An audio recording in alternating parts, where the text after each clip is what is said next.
Hi friends, మీరు బాగున్నారా? మేము బాగున్నామండి. ఈరోజు వచ్చేసి గవ్వలండి, మన బెల్లం పాకుతో పట్టిన గవ్వలండి. చూస్తున్నారా? నోరు ఊరిపోయే మన గవ్వలండి. చూడండి, స్మూత్గా ఉన్నాయండి. తుంచితే కూడా ఇదిగోండి ఒక గవ్వ చూపిస్తా చూడండి ఎంత స్మూత్గా ఉన్నాయో. గవ్వలు కూడా నోట్లు వేసుకుంటే జారిపోయేటట్టు ఉన్నాయండి. ఈ గవ్వలు తయారు చేసే విధానం, దీనికి కావాల్సిన పదార్థాలు ఏందో మనం వీడియోలోకి వెళ్ళి చూద్దాం. బేషన్ తీసుకోవాలండి, అంటే చిన్నది ఒక బౌల్ తీసుకోవాలి. బౌల్ తీసుకొని 2 కప్పుల గోధుమ పిండి తీసుకోవాలండి. మీరు కావాలంటే 1 కప్పు తీసుకోవచ్చండి. నేనైతే 1 కప్పున్నర గోధుమ పిండి తీసుకున్నానండి. కొంచెం 1 స్పూను సాల్ట్. మనకి మెత్తగా ఉండాలి అనుకుంటే, గవ్వలు మనకు మెత్తగా ఉండాలనుకున్నప్పుడు బేకింగ్ సోడా అండి. బేకింగ్ సోడా అంటే ఇంట్లో వేసుకుంటారు, టేస్ట్ సాల్ట్ సోడా.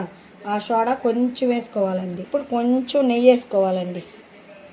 నెయ్యి 2 స్పూన్లు నెయ్యి. బాగా ఇదంతా కలిసేటట్టుగా మనం కలిపేసుకోవాలండి. ముందు ఇదంతా కలపాలి. చూడండి, ఇట్లా కలిసిపోయింది కండి. ఇట్లా ముద్ద అంటే ఇట్లా ముద్ద పడాలి. ముద్ద పడింది కదా. ఇప్పుడు కొంచెం కొంచెం వాటర్ పోసుకొని మెత్తగా కలుపుకోకుండా, గట్టిగా కలుపుకోకుండా మోయనంగా కలుపుకోవాలండి. మైదా పిండితో కూడా చేస్తారండి. మీరు మైదా కావాలంటే మైదా అండి. మేము మైదా ఎక్కువ తినాం కాబట్టి గోధుమ పిండితో చేస్తున్నానండి. గోధుమ పిండి బెల్లంతో చేస్తున్నా కదా, అందుకని గోధుమ పిండి వాడుతున్నామండి.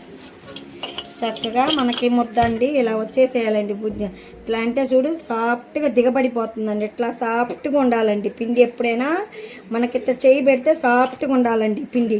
ఇట్లా బాగా మెత్తగా కలిపేసుకొని ఇప్పుడు కొంచెం ముద్దని కొద్దిసేపు బాగా నాననిద్దామండి. ఇది మూత వేసి పెట్టుకొని నాననిద్దాం. ఇదిగోండి, ఒక బాండీ పెట్టుకొని పొయ్యి మీద, ఇదిగోండి ఇందాక దీంతో 1 కప్పు గోధుమ పిండి కప్పున్నర తీసుకున్నాం కదండి. ఇప్పుడు ఇది కూడా కప్పున్నర బెల్లం తీసుకోండి. బారు అయితే తీపి సరిపోయిద్దండి, అందుకని నీ కప్పుతో కప్పున్నర బెల్లం. ఇదిగోండి కప్పున్నర బెల్లం. ఇప్పుడు ఒక గ్లాసు వాటర్ పోసుకోవాలండి. గ్లాసుతో 1 glass water. ఇవ్వండి 1 గ్లాసు, చిన్న గ్లాసుతో అండి వాటర్. ఒక చిన్న గ్లాసు వాటర్. లైట్ పాకం పట్టుకోవాలండి. ఎక్కువ పాకం లైట్ పాకం పట్టుకోవాలి.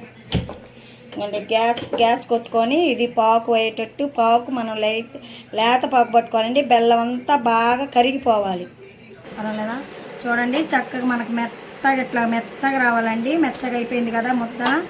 ఇప్పుడు చిన్న బౌల్స్ చేసుకోవాలండి. మనం చిన్నగా బౌల్స్ చేసుకోవాలి. ఇట్లా అనుకోకపోయినా పర్వాలేదండి, నార్మల్గా చేసేసుకుంటే కొంచెం ఈ సైజు అయితే సరిపోతాయండి. ఈ సైజు అయితే మరీ సరిపోతుంది. మరీ చిన్న అయినా బాగోండి, కొంచెం పెద్ద సైజు.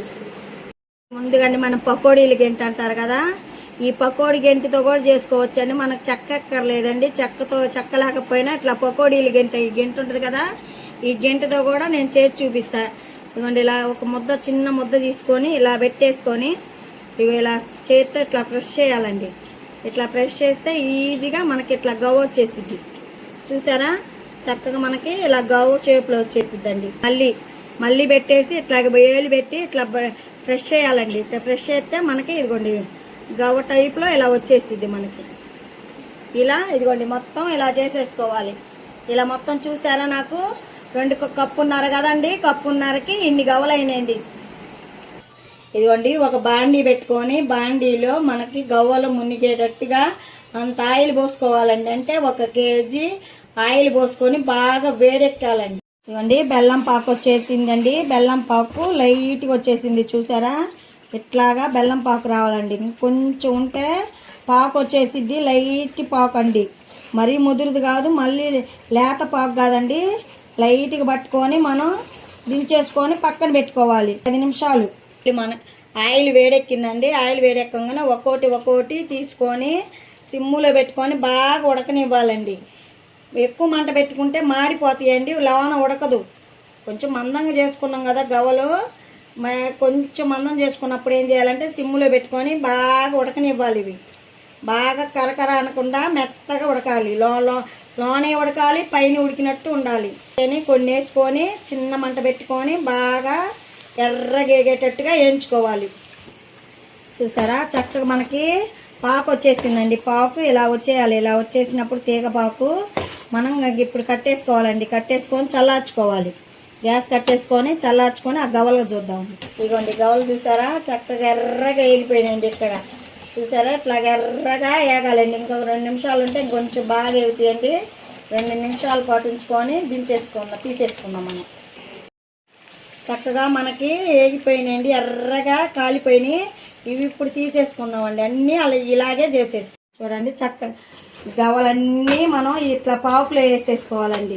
మనం రెడీ అయిపోయిన గవలన్నీ ఇదిగోండి పాకులు వేసుకుంటే నాకు ఇలా వచ్చేసినాయి. పాకు కూడా నాకు కరెక్ట్గా సరిపోయిందండి. ఎక్కువ తక్కువలు కూడా కాలేదు. పాకు కూడా చూడండి, అడుగును కూడా మనకి పాకు ఎక్కడా లేదండి. ఈ పాకులోంచి మనం తీసేసుకోవడం అండి. బౌల్లో తీసేసుకొని రేపు పొద్దున్న ఆరబెట్టుకుంటే పాకు అంతా పట్టేసింది. ఇట్లా బౌల్లోకి తీసేసుకోవాలి. ఇదండి చూడండి, గవ్వలు నాకు చక్కగా రెడీ అయిపోయినాయండి. గవ్వలు ఇలా ఉన్నాయండి.